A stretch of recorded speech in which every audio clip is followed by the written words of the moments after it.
हम समझते हैं वर्गमूल और घनमूल में क्या अंतर होता है। देखिए वर्गमूल और घनमूल क्या होता है और वर्गमूल घनमूल कैसे निकाला जाता है। सबसे पहले मैं आपको एक बेसिक बताना चाहता हूँ।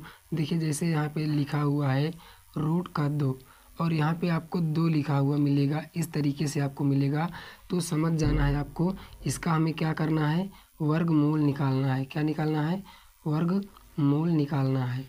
अगर आपको इसी तरीके से यहाँ पे देखिए इस करने के बीच में यहाँ पे देखिए यहाँ पे 3 लिखा हुआ मिले और बीच में कोई संख्या लिखी हुई मिले आपको, तो यहाँ पे आपको समझ लेना है इस संख्या का हमें क्या निकालना है, घनमूल। क्या निकालना है, इस संख्या का हमें घनमूल निकालना है।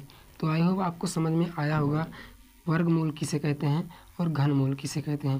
देखिए वर्गमूल हम यहाँ पे समझेंगे एक बार और उसके बाद फिर चलेंगे अपने टॉपिक पर, ठीक है।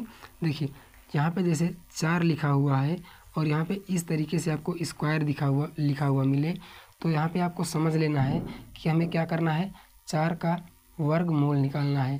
तो 4 का हम वर्गमूल कैसे करेंगे, 4 × 4। इस 2 का मतलब क्या होता है कि हम 4 को 2 बार लिख सकते हैं।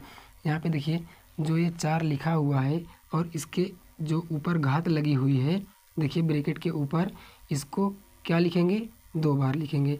तो यानी जो संख्या बीच में दी हुई है उसको हम 2 बार लिख सकते हैं।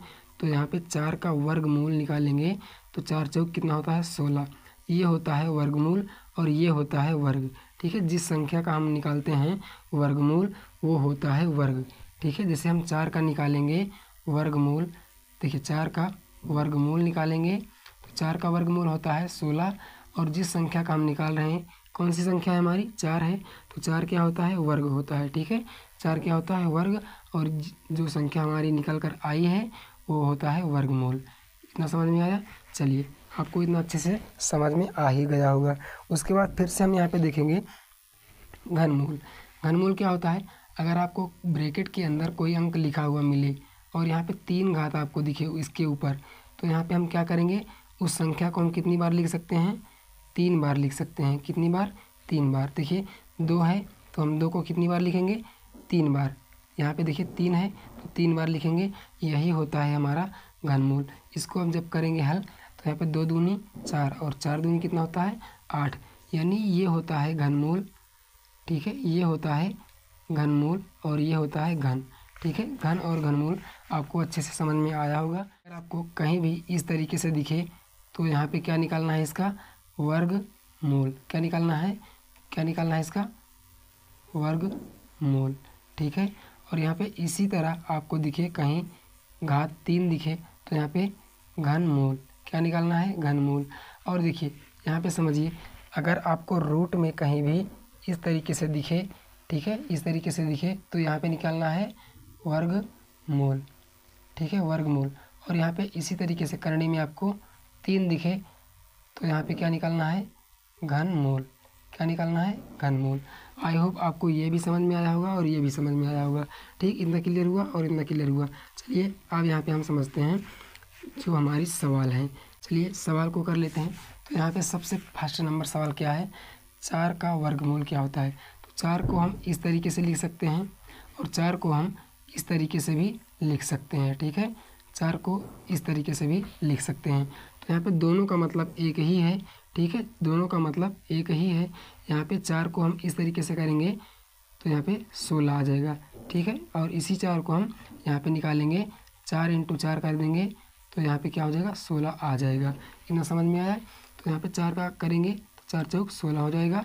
और इसी तरीके से हम सब बारी बारी करके निकाल लेंगे। तो 5 का करेंगे, 5 × 5 कर दीजिए तो 25 आ जाएगा। तो यहाँ पे 25 कर देंगे। 25 क्या है, ये है हमारा वर्गमूल और 16 क्या है, वर्गमूल। 6 का वर्गमूल क्या होता है, 6 × 36। उसी संख्या का, देखिए जब हम वर्गमूल निकालते हैं तो उसी संख्या से क्या करते हैं, उसी संख्या से गुणा करते हैं, ठीक है। उसी संख्या से गुणा कर देते हैं। कितनी बार, जितनी बार बोला रहेगा। अगर आपको वर्ग बोला है, वर्गमूल, ठीक है, तो वर्गमूल बोला है तो 2 बार करेंगे। और घनमूल बोला है तो आप करेंगे 3 बार। कितनी बार, 3 बार और 2 बार। वर्गमूल में 2 बार, घनमूल में 3 बार। इतना समझ में आया। 7 का वर्गमूल देखेंगे क्या होगा, तो 7 इंटू 7 कीजिए, 7 इंटू 7, तो यहाँ पे 7 7 कितना होता है 49, 49। ठीक है, इसी तरीके से देखेंगे 4 का घनमूल क्या होता है, तो 4 का घनमूल देखेंगे 4 को कितनी बार लिख सकते हैं, 3 बार। ठीक है, 3 बार। 4 चौक 16, 16 चौको 64, तो यहाँ पे कितना आ जाएगा 64। चलिए 5 का देखिए 5 इंटू 5 इंटू 5। ठीक है, 5 पच्चम 25 और 25 पंचे 125 हो जाएगा। ठीक है, अब यहाँ पे चलिए 6 का घनमूल देखते हैं। 6 का घनमूल क्या होता है, 6 इंटू 6 इंटू 6 कीजिए, तो 6 6 36 और 36 छक्का कितना हो जाएगा, यहाँ पे कर लीजिए 36 और गुणे 6, तो 6 6 36 की 6 हासिल 3, 6 3 18 3 21, 216, तो यहाँ पे 216 आ गया। ठीक है, ये हो गया घनमूल। और चलिए यहाँ पे 7 का कर लीजिए, तो 7 का करेंगे तो कितना आ जाएगा, 7 इंटू 7 इंटू 7 कितना करेंगे, 7 इंटू 7 इंटू 7 करेंगे, तो यहाँ पे कितना आ जाएगा 343 आ जाएगा। ठीक है, 343। देखिए 7 7 49, तो यहाँ लिख दीजिए 49, 7 बच गया, तो 7 का कर दीजिए यहाँ पे मल्टीप्लाई, तो 9 7 63, 63 की 3 हासिल 6, और यहाँ पे 7 चौक 28, 6 कितना हो जाएगा 34 हो जाएगा। ठीक, इतना समझ में आया। तो ये हो गया घनमूल और ये हो गया घन, ये हो गया वर्गमूल और ये हो गया वर्ग। इसी तरीके से आपको वर्ग और वर्गमूल, घन और घनमूल निकालना है। तो आई होप आपको अच्छे से समझ में आया होगा क्या होता है वर्ग और क्या होता है वर्गमूल, क्या होता है घन और क्या होता है घनमूल।